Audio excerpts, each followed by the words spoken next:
Hello प्यारे बच्चों, कैसे हैं आप सब। स्वागत है आपका मेरे यूट्यूब चैनल दिग्राम सर में, जहां पर हम कर रहे हैं क्लास 10th का साइंस, जिसमें हमारा शुरू होना है chapter number 8, how do organism reproduce, जीव जनन कैसे करते हैं। तो चलिए आइए शुरू करते हैं इस चैप्टर को। जितने भी लोग चैनल पर नए आए हैं चैनल को सब्सक्राइब कर लें, जिससे कि मिलती रहे उन्हें सभी एजुकेशनल वीडियोस और आसान हो जाए पढ़ना। चलिए लेसन नंबर 8 क्या नाम है? How do organisms reproduce, Hindi में जीव जनन कैसे करते हैं। तो एक ये जो चैप्टर का नाम है वो भी एक क्वेश्चन की तरह है, तो मैं इसको सबसे पहले एक आंसर की तरह आपको दे दूंगा। जीव जनन करते हैं दो तरह से, पहला सेक्सुअल रिप्रोडक्शन, दूसरा असेक्सुअल रिप्रोडक्शन। ठीक है, लैंगिक जनन और अलैंगिक जनन। सेक्सुअल रिप्रोडक्शन क्या होता है? जिसमें दो पार्टनर्स होते हैं। ठीक है, दो पार्टनर्स हो सकते हैं, एक मेल और दूसरा फीमेल। ठीक है, ये बाइसेक्सुअल होता है। क्या होता है? बाइसेक्सुअल। मोस्टली ये ह्यूमंस में होता है और एनिमल्स एंड प्लांट्स। ये तो हो गया सेक्सुअल रिप्रोडक्शन। असेक्सुअल रिप्रोडक्शन क्या होता है? ये यूनिसेक्सुअल होता है, अलैंगिक यानी एक लैंगिक जनन। तो यूनि मीन्स अन मीन्स वन। तो इसमें जो ऑर्गेनिज्म होगा वो सिंगल होगा और वही अपनी जनरेशन को आगे कंटिन्यू करेगा। इसके बहुत सारे टाइप्स भी हैं। तो सबसे पहले यूनिसेक्सुअल हमें समझ आ गया कि वन होता है, इसमें यूनिपेरेंटल होता है। इसका सबसे पहला जो एक एग्जाम्पल है वो है बर्डिंग, और उसका एग्जाम्पल है हाइड्रा। ठीक है, बर्डिंग बोलते हैं मुकुलन को। इसमें क्या होता है? एक हाइड्रा अपने आप से एक बर्ड बना लेता है, और जब ये बर्ड मैच्योर हो जाती है तो ये इस हाइड्रा से अलग हो जाती है और दो बर्ड्स बन जाते हैं। देखिए, वाई ऑर्गेनिज्म रिप्रोड्यूस, इसे तो हाउ था, वाई ऑर्गेनिज्म रिप्रोड्यूस। कोई भी ऑर्गेनिज्म रिप्रोडक्शन क्यों करते हैं? इसलिए जिससे कि उनकी स्पीशीज की कंटिन्यूटी रहे, वो हमेशा इस अर्थ पर बने रहे। सोचिए, अगर ह्यूमंस रिप्रोडक्शन नहीं करते तो क्या हम इस अर्थ पर अभी होते? आंसर है नहीं, क्योंकि अगर रिप्रोडक्शन नहीं होगा तो स्पीशीज की कंटिन्यूटी नहीं होगी, जिसकी वजह से उस स्पीशीज को एक न एक दिन खत्म हो जाना है। तो इसीलिए ऑर्गेनिज्म रिप्रोडक्शन करते हैं, चाहे वो सेक्सुअल हो या असेक्सुअल हो, लैंगिक हो या अलैंगिक जनन हो। तो हाइड्रा जो रिप्रोडक्शन करता है उस प्रोसेस को बोलते हैं बर्डिंग। वो क्या करता है? अपने आप से एक बर्ड बनाता है और उससे एक नया ऑर्गेनिज्म बन जाता है। मैं आपको बर्ड दिखा भी सकता हूं, ये रहा बर्ड। ठीक है, ये इस तरह से बर्ड लाता है और फिर ये जब मैच्योर हो जाती है तो ये अलग आ जाता है। तो सबसे पहला बर्डिंग हमने किया। इसके बाद फिजन। अब जो फिजन है ये असेक्सुअल रिप्रोडक्शन में है। फिजन दो तरह का होता है, एक बाइनरी, दूसरा मल्टीपल फिजन। बाइनरी फिजन का एग्जाम्पल है अमीबा।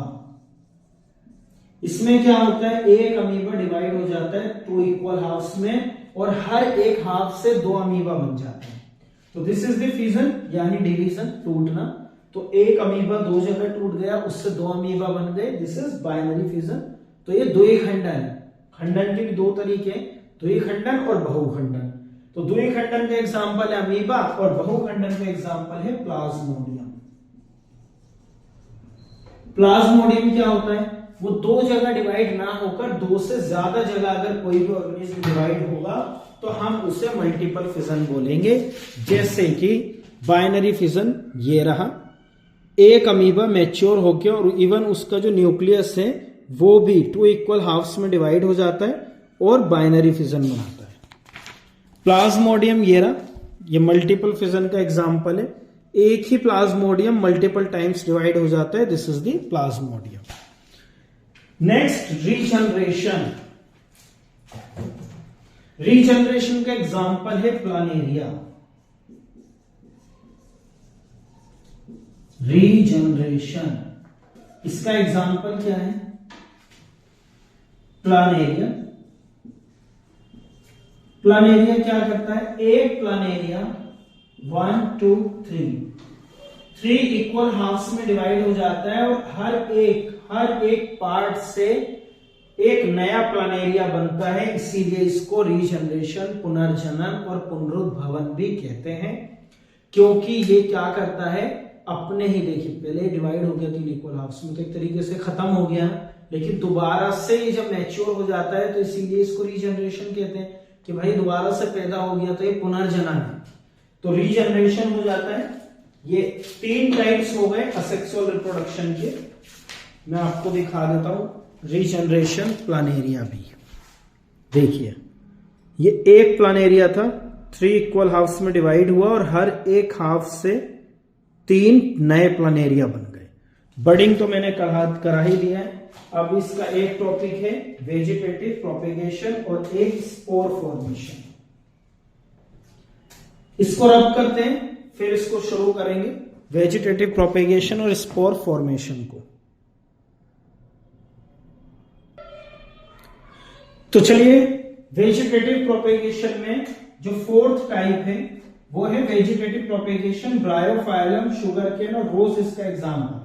वेजिटेटिव प्रोपेगेशन किन प्लांट्स में होते हैं? देखिए नॉर्मली जो भी प्लांट्स होते हैं वो क्या करते हैं, वो सबसे पहले एक फ्लावर लाते हैं, फ्लावर से फ्रूट या वेजिटेबल्स बनाते हैं, उन फ्रूट्स या वेजिटेबल्स में होते हैं सीड्स और उन सीड्स से बनता है नया plant for the continuity of the species, कि वो प्लांट हमेशा रहे। लेकिन जो प्लांट्स फ्लावर ला पा रहे हैं बट फ्लावर में सीड नहीं आ पा रहा या फ्रूट नहीं बन पा रहा, वो कैसे रिप्रोड्यूस करेंगे? इसका एग्जांपल जैसे रोज, जो गुलाब का पौधा होता है उसमें फूल तो आता है बट फल नहीं आता और ना ही बीज आते हैं, तो उसकी कंटिन्यूटी कैसे होती है? एक गुलाब के पौधे की टहनी को तोड़िए और सीधा खड़ा कर दीजिए मिट्टी में, उसी से एक नया प्लांट बन जाएगा। ये भी एक वेजिटेटिव प्रोपेगेशन है। कायिक प्रवर्धन हिंदी में बोलते हैं। इसका एग्जाम्पल ब्रायोफाइलम भी है, शुगर कैन भी है, गन्ना, और रोज भी है, गुलाब का पौधा, ठीक है, जिसमें आपको बीज ना बोना पड़े। ब्रायोफाइलम आपकी बुक में दिया हुआ है, देखिए उसी की एक छोटी छोटी कलियों से निकलकर इन्हीं से नए प्लांट्स बन जाएंगे। नेक्स्ट जो है वो स्पोर फॉर्मेशन है। स्पोर्स में क्या होता है, ये ना तो फ्लावर लाते हैं ना फ्रूट्स लाते हैं, ये डायरेक्टली, राइजोपस का एग्जांपल है, डायरेक्टली बनाते हैं सीड राइजोपस में, तो डायरेक्टली सीड आते हैं, ये बीज हवा में उड़कर इधर उधर चले जाते हैं, जाके मिट्टी में दब जाते हैं, वहां पर फर्टिलाइज होते हैं, फर्टिलाइज होने के बाद एक नया पौधा राइजोपस का बन जाता है। यहां पर हमारा सेक्सुअल रिप्रोडक्शन हो गया, जिसमें मैंने आपको टोटल 5 चीजें पढ़ाई। पहला बडिंग, जिसका एग्जांपल हाइड्रा था, मुकुलन, उसमें एक नई बड निकलती है और उस बड से एक नया ऑर्गेनिज्म यानी नया हाइड्रा बनता है। दूसरा फिजन था। फिजन के 2 टाइप्स होते हैं, बाइनरी फिजन और मल्टीपल फिजन। बाइनरी फिजन का एग्जांपल था अमीबा, जो कि 2 इक्वल हाफ्स में डिवाइड होकर 2 नए अमीबा बनाता है। मल्टीपल फिजन का एग्जांपल था प्लाज्मोडियम, जिसमें कई सारे प्लाज्मोडियम बन जाते हैं। तो फिजन 2 तरह के हो गए। तीसरा जो था हमारा वो था रीजनरेशन, जिसका एग्जांपल था प्लानेरिया। रीजनरेशन में क्या होता है कि एक organism more than 2 equal halves में डिवाइड होता है और हर एक हाफ से एक नया ऑर्गेनिज्म बन जाता है, रीजनरेशन। इसके बाद वेजिटेटिव प्रोपेगेशन, कायिक प्रवर्धन, जिसका एग्जांपल ब्रायोफाइलम है। जो प्लांट्स सीड नहीं बना पाते हैं उन प्लांट्स में वेजिटेटिव प्रोपेगेशन होता है, कायिक प्रवर्धन होता है उन पौधों में। स्पोर फॉर्मेशन, जो वेजिटेटिव प्रोपेगेशन के थ्रू भी नहीं अपनी स्पीशीज को कंटिन्यू कर पा रहे हैं, उनमें होता है स्पोर फॉर्मेशन। वो डायरेक्टली सीड बनाते हैं और सीड से नए प्लांट्स। यहां पर दैट्स ऑल। असेक्सुअल रिप्रोडक्शन, अलैंगिक जनन, यहां मैंने करा दिया है। अगर इन्हीं पॉइंट्स को आपने बहुत अच्छे से पढ़ा और जो मैंने बताया कि 2 भागों में डिवाइड हो जाता है, 2 भागों में बट जाता है, यही इनकी डेफिनेशन है। इसी की हेल्प से आपको नोट्स बनाने हैं और नोट्स बनाने के बाद में सिर्फ इतनी छोटी सी वीडियो में आपको क्लियर हो जाएगा, ठीक है। तो अब हम करेंगे सेक्सुअल रिप्रोडक्शन, जो कि बाई पेरेंटल होता है, जिसमें मेल और फीमेल की जरूरत होती है। जी, सेक्सुअल रिप्रोडक्शन। तो सेक्सुअल रिप्रोडक्शन में सबसे पहला टॉपिक जो आपके बुक में है वो है why the sexual mode of reproduction, लैंगिक जनन क्यों। देखिए, लैंगिक जनन की आवश्यकता क्यों है, इसका सबसे पहला और आसान आंसर है आइडेंटिटी। क्योंकि देखिए, असेक्सुअल रिप्रोडक्शन, अलैंगिक जनन से जो ऑर्गेनिज्म बनते हैं वो 100% क्लोनिंग होते हैं अपने पेरेंट्स के, बिल्कुल अपने पेरेंट्स जैसे दिखाई देते हैं।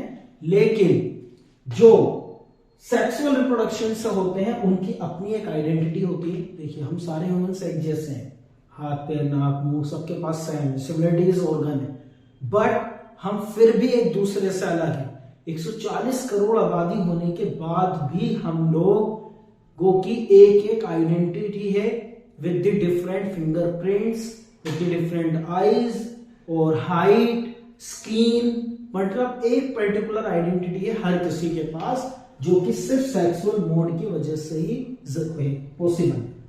वेरिएशंस है हम सब में, कुछ ना कुछ अलग है। हेरिडिटी होता है, डीएनए की क्लोनिंग होता है। इवन हम सेक्सुअल रिप्रोडक्शन की वजह से ही इवोल्यूशन भी कर पाए हैं लगातार। Plus now we are not more humans, अब हम इंसान नहीं, now we are becoming a modern humans.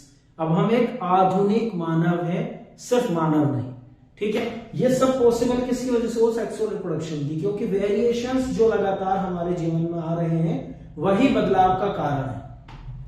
तो जो बदलाव हमारे अंदर दिखाई देते हैं उन्हीं बदलावों को हम अपने बाहर भी दिखा पाते हैं। तो जब अंदर से बदलाव होंगे तो बाहर भी बदलाव होंगे। अगला टॉपिक है sexual reproduction in flowering plant. अब देखिए, फ्लावरिंग प्लांट ये भी दो तरह के होते हैं, यूनिसेक्सुअल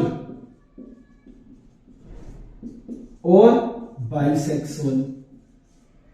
यूनिसेक्सुअल वो प्लांट्स हैं जो जिनमें या तो मेल होगा या फीमेल का पार्ट होगा, मैं अभी दिखा देता हूं। बाइसेक्सुअल वो हैं जिनमें मेल प्लस फीमेल दोनों के पार्ट्स होंगे। मेल फीमेल बोले तो पिस्टिल, स्टिग्मास्टाइल, ओवरी जैसे। यूनिसेक्सुअल वाला जो फ्लावर होगा उसमें सिर्फ एंथर और फिलामेंट होगा। क्या होगा, एंथर और फिलामेंट। फीमेल में स्टिग्मा होगा, स्टाइल होगा और ओवरी होगा। और इसमें क्या होगा, इसमें सिंगल फ्लावर होगा, एक ही फ्लावर, उसमें एंथर भी होगा, फिलामेंट भी होगा, स्टिग्मा भी होगा, स्टाइल भी होगा और ओवरी भी होगा, एक ही फ्लावर में ही। कैसे, देखिए,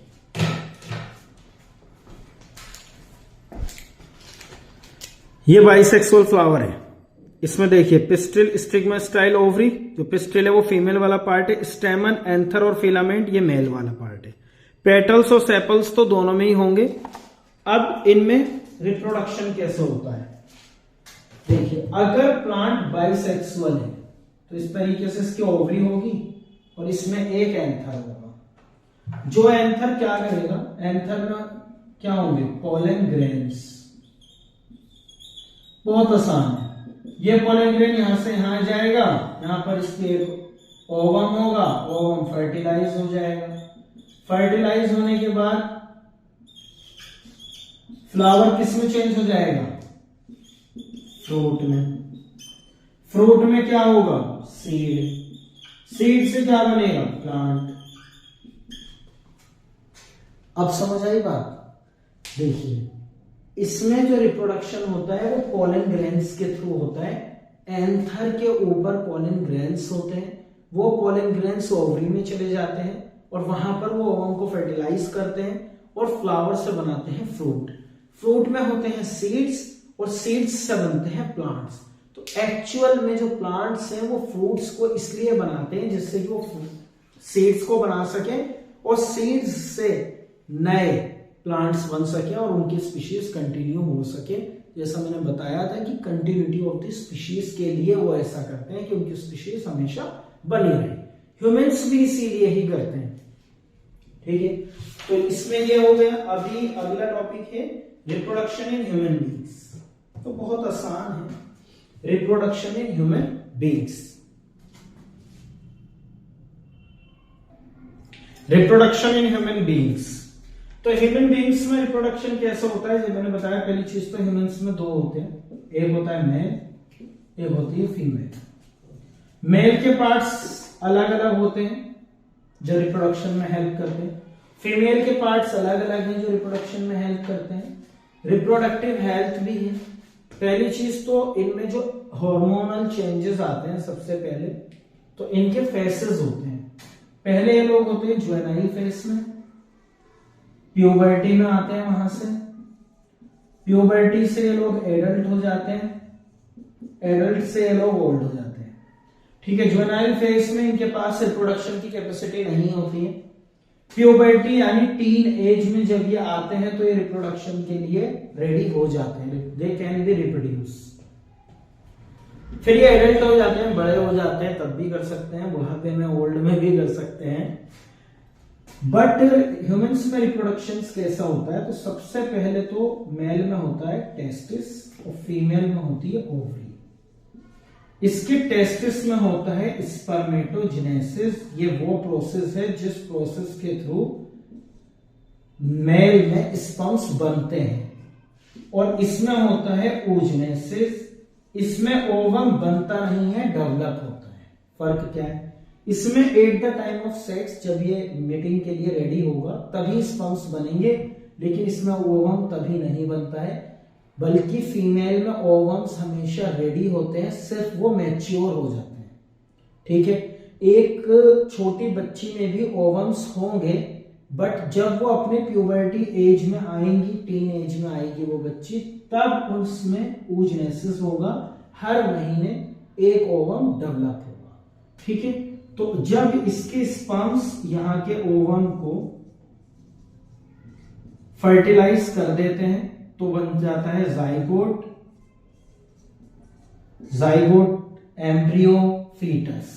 ठीक है, तो ह्यूमंस में रिप्रोडक्शन इस तरह से होता है, स्पर्मेटोजेनेसिस होता है, oogenesis होता है। और अब देखिए मैं आपको डायग्रामेटिक व्यू दिखा देता हूं एक बार।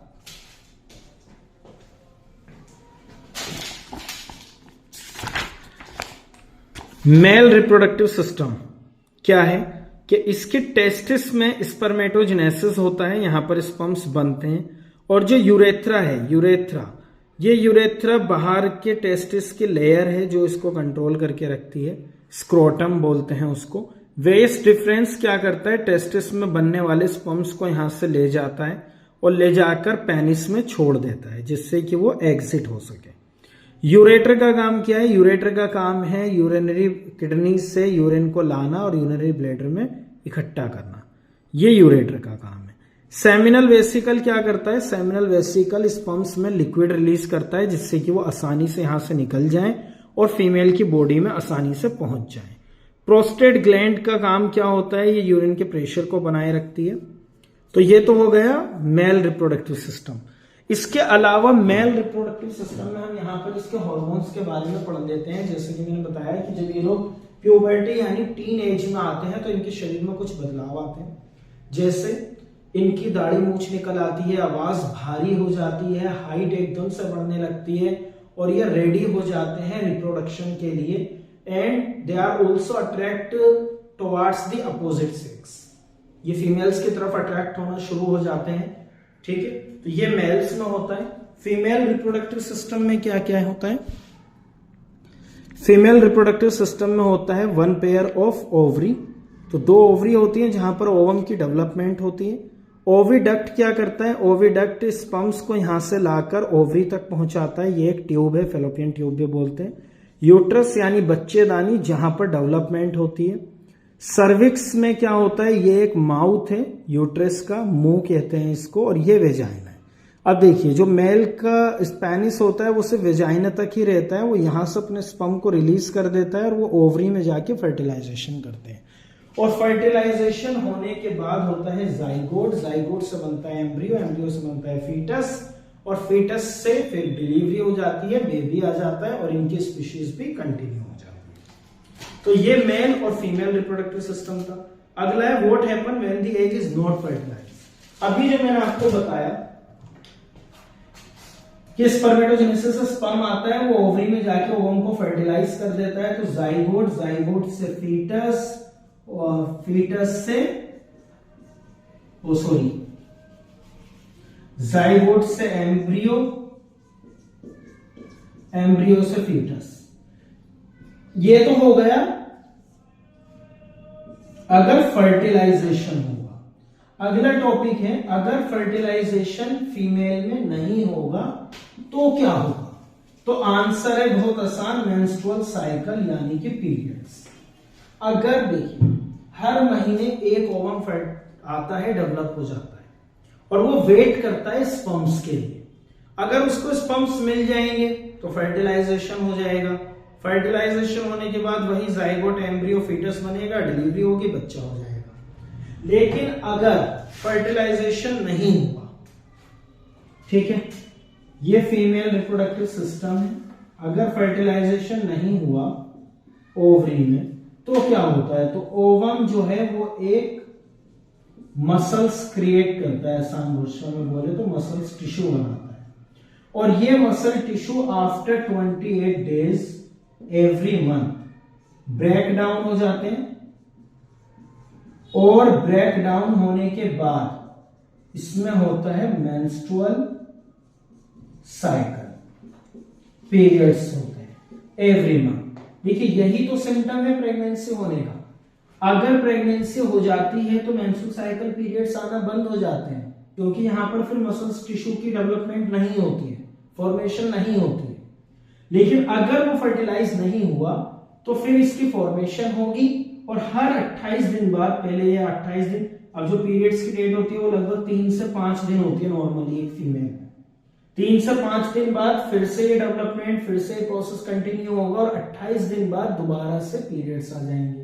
अगर तो बस जो टॉपिक आपकी बुक में है उसमें what happen when the egg is not fertilized, तो मैंने बताया इसका आंसर है पीरियड्स, ठीक है, मेंस्ट्रुअल साइकिल, रजोधर्म हिंदी में बोलते हैं।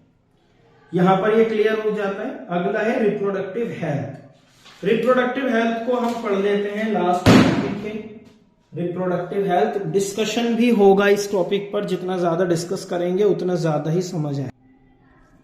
रिप्रोडक्टिव हेल्थ ज्यादा से ज्यादा डिस्कस करने वाला टॉपिक है, जितने ज्यादा डिस्कशन होगा उतना ही ज्यादा इसको क्लियर किया जाएगा। कोई खास मतलब न्यूमेरिकल तो नहीं है जो ऐसे बोर्ड पे करके पढ़ा दिया जाए। रिप्रोडक्टिव हेल्थ में देखिए सबसे पहला रिप्रोडक्टिव हेल्थ होता क्या है, अपने रिप्रोडक्टिव ऑर्गन्स का ध्यान रखना, उनके बारे में पता होना कि हमारी बॉडी में क्या चेंजेस आ रहे हैं, फ्यूचर में और क्या चेंजेस आएंगे, हमारी किन स्टेप्स की वजह से क्या हो सकता है, प्लस हमारी बॉडी में हमारे बिहेवियर में जो चेंजेस हैं वो क्यों हो रहे हैं। मैंने बताया वो हार्मोन्स की वजह से भी होते हैं। टीनेज ज्यादा रूखे होते हैं, गुस्सा एकदम से आ जाता है, कभी कुछ खाने का दिल करता है, कभी कुछ, वो हार्मोनल इम्बैलेंस की वजह से होता है, ठीक है। अब रिप्रोडक्टिव हेल्थ में सबसे पहले हमें पता करना है कि रिप्रोडक्शन को रोकने के तरीके क्या हैं। तो रिप्रोडक्शन को रोकने के तरीकों में सबसे पहला और आसान तरीका है मेडिसिन, जिसमें 2 तरह की मेडिसिन होती है। जैसे एक मेडिसिन का नाम है सहेली, ये रोजाना एक गोली खाई जाती है जिससे रिप्रोडक्शन नहीं होता है, यानी कि प्रेगनेंसी नहीं होती, सहेली। इसके अलावा आपने बहुत सारे एड भी देखे होंगे, अनवांटेड 72 और आई पिल, ये सभी गोलियों का यूज किया जाता है ये मीटिंग होने के बाद। और सहेली जैसी गोलियां, मालाडी जैसी गोलियां खाई जाती हैं तब जब आप मतलब मान लीजिए कोई कपल मैरिड है और उसको लगता है कि नहीं यार अभी प्रेगनेंसी नहीं कर रही, तो ये एक स्ट्रिप ले लेंगे, 28 से 30 गोली की मेडिसिन आएगी, रोजाना एक गोली खाते रहेंगे और प्रेगनेंसी नहीं होगी। दूसरा है डिवाइसेस, तो इनमें एक डिवाइस होता है कॉपर टी, जिसको एक बार इम्प्लांट करा लेते हैं और ये 3 से 5 साल तक वैलिड होता है। ये ऐसे टी करके बना होता है कॉपर का। क्या करते हैं,